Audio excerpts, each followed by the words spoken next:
I have started, and we are streaming.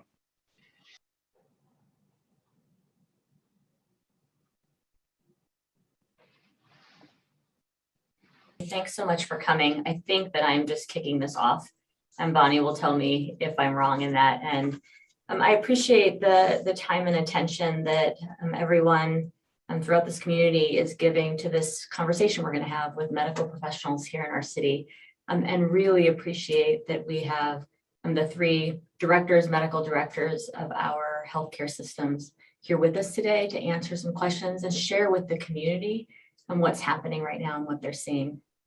I want to start this off with a couple comments.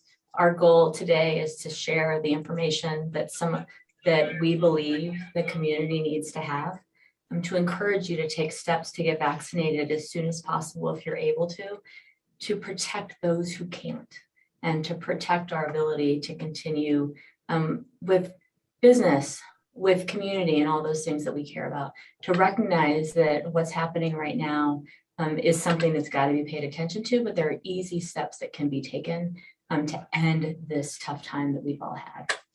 So to do that, I want to first start and thank not only the doctors that have joined us today, but the healthcare professionals that are once again finding themselves in a situation they hoped never to see again. This has gone on now since the beginning of 2020. We owe so much to those who have taken care of us, done everything they can to keep people safe and healthy.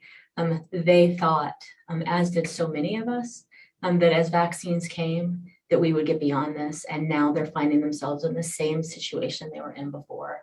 And it's tough. It's tough on so many, but tough particularly on those who've given their lives to saving our lives. And they're seeing easy steps that we can take. And we're not all taking them. And so I implore you to think about that. So thank you to all of our healthcare professionals that are out there day by night, toiling to keep us healthy and safe, and seeing things they thought they'd never have to see again. I really deeply believe that we owe it to our kids, our community's kids, to our family and neighbors, to our coworkers, to the businesses throughout the city, to get vaccinated. It is safe, it is effective, it is the single most effective thing that you can do to ensure that we get beyond this and that we protect the life of those who can't be vaccinated, and the kids in particular that can't yet. Thank you to everyone that took that step as soon as they could, and to all of you in the last week that have decided to jump in, head to the doctor's office and ask for your vaccination. As an employer, we're doing what I'll encourage all employers to do, and that is requiring masks in our buildings. And we're doing it to protect our employees and their families. We're doing it to protect the public who comes into our facilities. And importantly, we're taking care of the kids that are in our care at camps and other times. We see that as the role that we and other employers throughout the city and state, frankly, need to take right now. And with that, I want to introduce the three doctors that are with us today. They're going to have some statements of their own, share some information, and then I have some questions that I'll ask. They're questions that we've heard people in the community are asking, and they're questions that these doctors and all of the healthcare professionals that they represent want to make sure that you, as residents, are having answered so that you've got the information you need to take the step that we all need to take together. And with that, first I want to say we have Dr. David Peterman. He's the CEO of Primary Health. We have Dr. Jim Souza, the Chief Medical Director at St. Luke's, and Dr. Patrice Burgess, the Executive Medical Director, at St. Al's. These three hospital systems have worked side by side with the city and others in the last year and a half as we've had to make decisions to protect the health of our residents, which has always been our number one priority. And I am so grateful that they're willing to be with us here today and to share with all of you so much of the information that they share with me and others as we're trying to navigate these tough times and protect everyone. And with that, I'm going to ask Dr. Peterman from Primary Health to set the stage, share some data with the public and what you are all seeing. He collects a lot of it and we've all talked about it all. And then from there, I'm going to ask both Dr. Souza and Dr. Burgess to let us know what they're seeing in their own hospital systems right now. So with that, Dr. Peterman, thanks for joining us. Yeah, thank you, Mayor. And I appreciate that everyone is trying to get the facts out so all of our citizens and community members can make good decisions to keep everyone healthy. This is one of those occasions where I actually took some notes because I want to make sure that I share with the public the facts as we have them. Throughout the pandemic, primary health, just by the basis of what we do, have seen a very large volume of patients who've been evaluated for coronavirus and tested and also treated. I'm not sure if I should say unfortunately or fortunately, primary health has been able to predict in about a 3 to 4 week advanced period the surges that we've been in. If we accept certainly what has been said that we're now in the fourth surge in terms of the United States, we at Primary Health started seeing an uptick of COVID positivity tests about 4 weeks ago. And to give you a sense of where we are right now, as of today, the number of positive tests that we're seeing daily are comparable to what we saw in January. The positivity rate of the tests we're doing now are 20%, which again is consistent with what we saw in January. You may recall that the recommendations by the CDC and all the experts is you want the positivity rate for the test to be 5% or lower. So we're 4 times that rate. The number of people actually being tested in our clinics, requesting tests, has tripled. Again, these numbers are comparable to January and December. The majority of those patients that are requesting a test are symptomatic. We also look at our data in terms of age ranges. Every age range has at least a double or triple increase. Most concerning is in the 5 to 12-year-olds. There's a triple increase in the positivity rate and also an increase in the number of positives. Also, there's an increase of the positive rate in the 12 to 18-year-olds and all the rest of the age group. I was just relaying to Dr. Souza on Monday in our urgent care clinics, and albeit we now have more clinics than we used to have, we had the second most urgent care visits in our clinics on Monday that we've had in the whole history of the company. And then finally, here in Ada County, currently the case rate, which is based on a 7-day average per 100,000, is 20, which again puts us in that higher range. We were down around the 4 to 6 range back in June. So again, all of those numbers are going in the wrong direction and comparable to what we saw in January and December.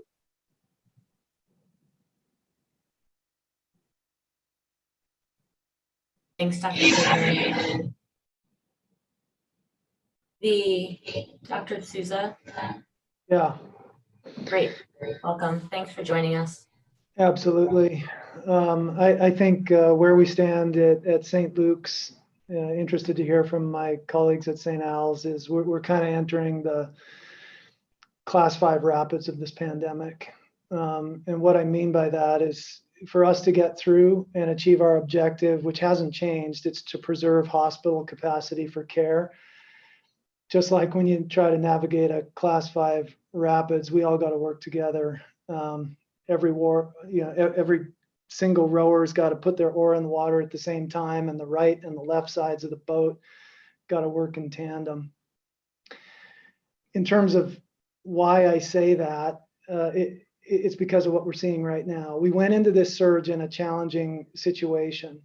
We were already seeing these unprecedented summer volumes, multiple diagnoses, as we've already shared with the media a couple of weeks ago.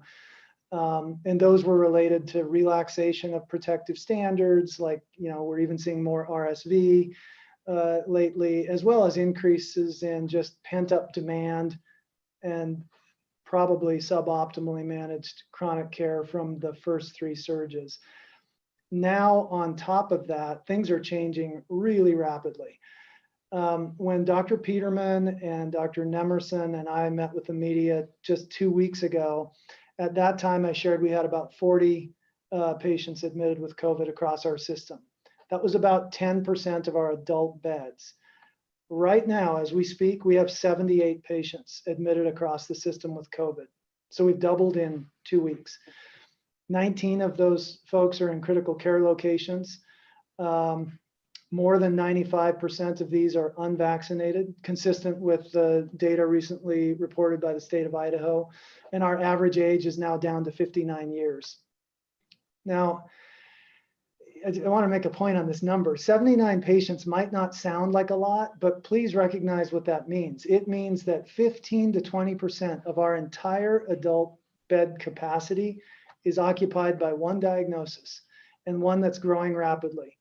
And if you put that on top of the already strained situation we had, you can immediately start seeing the problem. What it means on the ground is that we're needing to board patients in our emergency departments now for prolonged periods of time.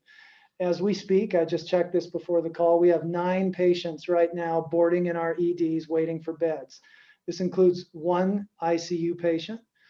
Last week, we had a child that was supposed to go to the pediatric intensive care unit who had their entire stay provided in the emergency department due to no beds. Now, our ED doctors and nurses are amazing, and they're also not ICU nurses or doctors. So this is impacting quality of care because care is being delivered in a different way.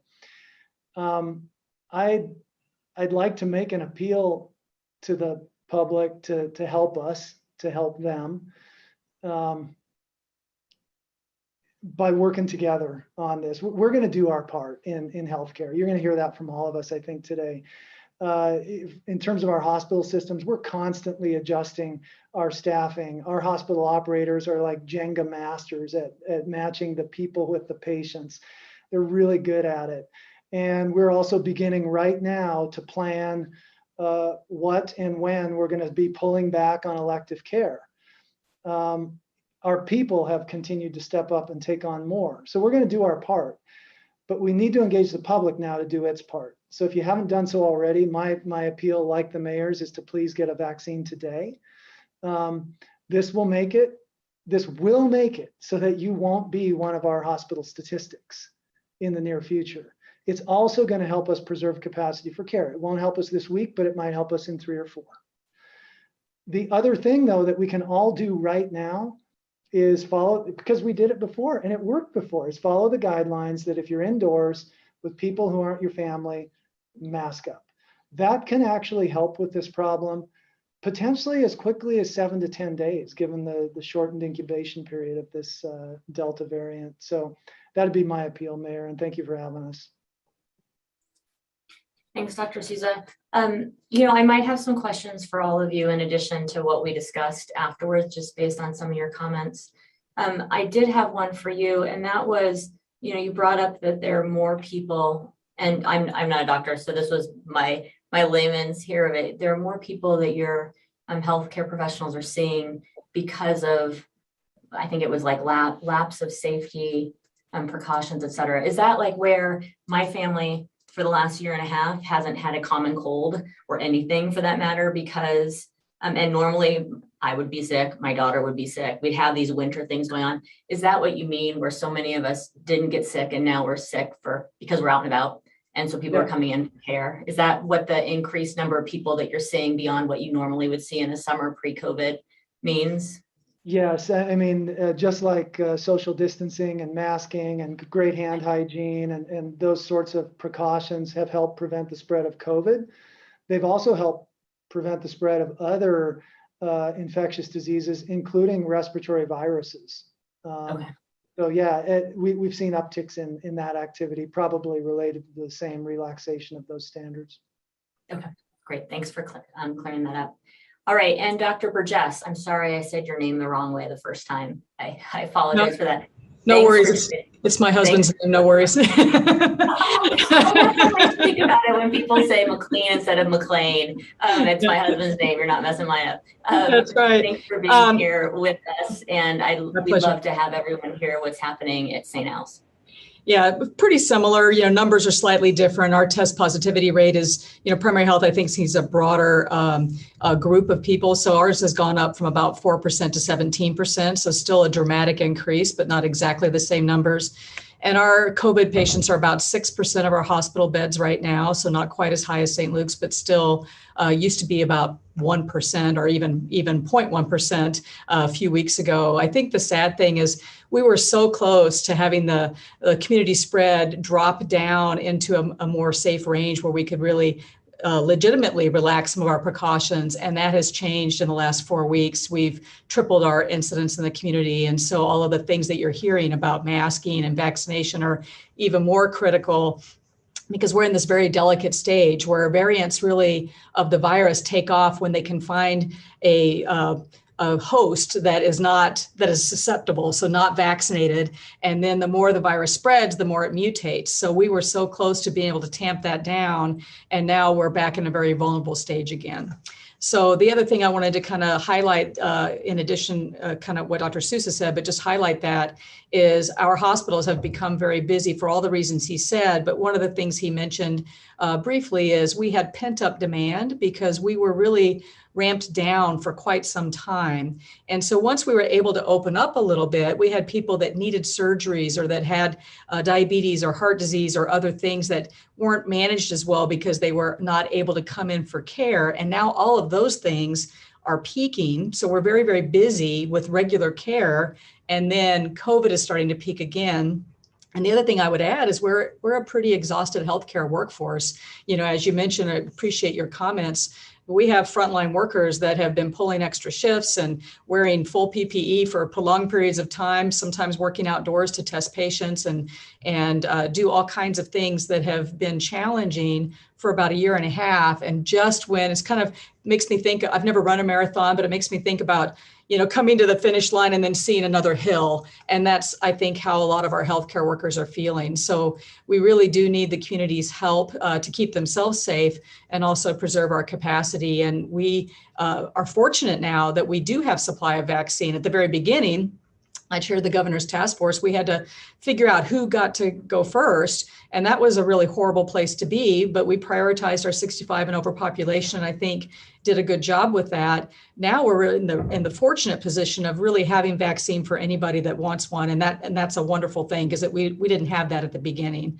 And I will also echo, just in concluding, that our ICU is now, the patients in the ICU with COVID are younger, they're sicker, and they're unvaccinated. And so we really want to do everything we can to keep that from happening. We have people in their 30s on ventilators, and we just were not seeing that at the beginning, but we are seeing that now, which I suspect is partly due to the Delta variant.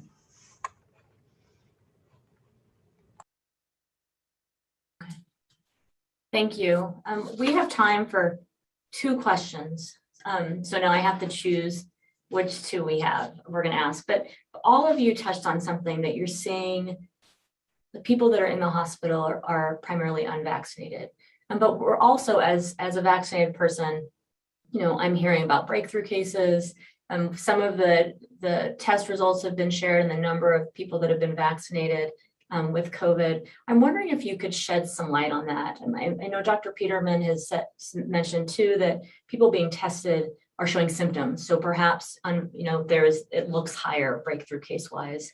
But, there's some questions there about, well, I got a vaccination and now should I be worried? What steps should I take? How do I navigate this? And recognizing that we are learning every day new things about this virus, which is an uncomfortable place for anybody to be in. So thank you, Mayor. So this morning before this call, I spoke with Dr. Kathy Turner, who's the state epidemiologist. Her latest information is that those cases that are typed, 83% in Idaho are Delta. It is probably a higher number. So that's the disease we're dealing with right now. I think what we all need to understand is unfortunately, Delta is a very different virus than what we dealt with in December. There's no question, it's incredibly more infectious. And there certainly seems to be data, particularly in England, that it's more virulent. And just to get an understanding, I think it's worth just taking a minute here about testing. When you do a PCR test, you're essentially measuring the amount of DNA of that virus. And we looked at 35 patients that had been vaccinated that were positive. And you can look at the amount of DNA that's there. It's what's called the viral load. And if you have a lot of it, it means you have a huge amount of virus. And if there's very little, then you don't have very much virus.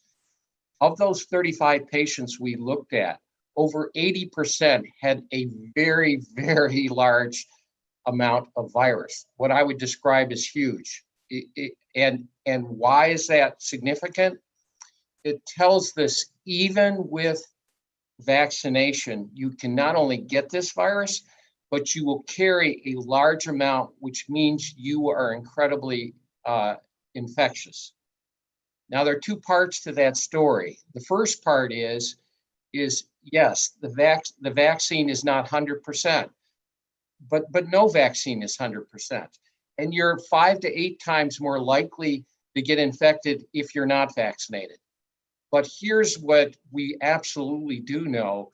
If you're vaccinated, your chances of being admitted to the hospital are very, very small, maybe less than 3%. And your chances of dying even more remote. So I've given you, Mayor, a long answer, but I think it's very important the public understand here. Number one, vaccines work. Number two, what we're dealing with today in this Delta virus is very scary for all three of us and our staffs. And both Pat and Jim absolutely said it so well. We really need the community's help here. Number one, of course, I would want everyone who's eligible to be vaccinated. But along with that, we need to wear masks indoors. Bottom line, final answer.